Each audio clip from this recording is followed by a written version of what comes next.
കോഴിക്കോട് നഗരത്തിലെ കുറ്റിച്ചിറയിലുള്ള അതിപുരാതനമായ ഒരു പള്ളിയാണ് മുച്ചുന്തി പള്ളി.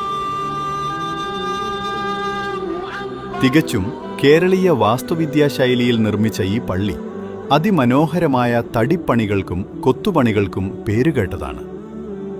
13-ാം നൂറ്റാണ്ടിൽ സാമൂതിരി രാജാവാണ് ഈ പള്ളി നിർമ്മിക്കാനുള്ള സ്ഥലവും സഹായങ്ങളും നൽകിയത്. ഇതിന്റെ തെളിവായി വട്ടെഴുത്തിലും അറബിയിലുമുള്ള ഒരു ശിലാലിഖിതം പള്ളിയുടെ ചുവരിൽ ഇന്നും ഭദ്രമായി സംരക്ഷിച്ചിട്ടുണ്ട്. 1887 വില്യം ലോഗൻ മലബാർ മാനുവലിൽ മച്ചിന്തെ പള്ളി എന്ന് വിശേഷിപ്പിച്ചത് കോഴിക്കോട്ടെ മുച്ചുന്തി പള്ളിയെയാണ്. ഇവിടുത്തെ പുരാതന വട്ടെഴുത്ത് ശിലാലിഖിതം MGS നാരായണൻ, MR രാഘവ വാര്യർ, കുഞ്ഞു മുഹമ്മദ് എന്നീ ചരിത്രകാരന്മാർ പിന്നീട് വായിച്ചെടുത്തു. സാമൂതിരി കൊടുത്ത ഒരു നീട്ടനുസരിച്ചു പള്ളിക്ക് ദിവസവും നാഴിയേരി ചെലവിനുള്ള വകയിലേക്ക് കുറേ നിലങ്ങൾ ദാനം ചെയ്യുന്നതാണ് ഈ രേഖയിലെ വിഷയം. കോഴിക്കോടിന്റെ മതസൗഹാർദ്ദത്തിന്റെയും സാംസ്കാരിക പൈതൃകത്തിന്റെയും മികച്ച ഉദാഹരണമാണ് ഈ മുച്ചുന്തി പള്ളി.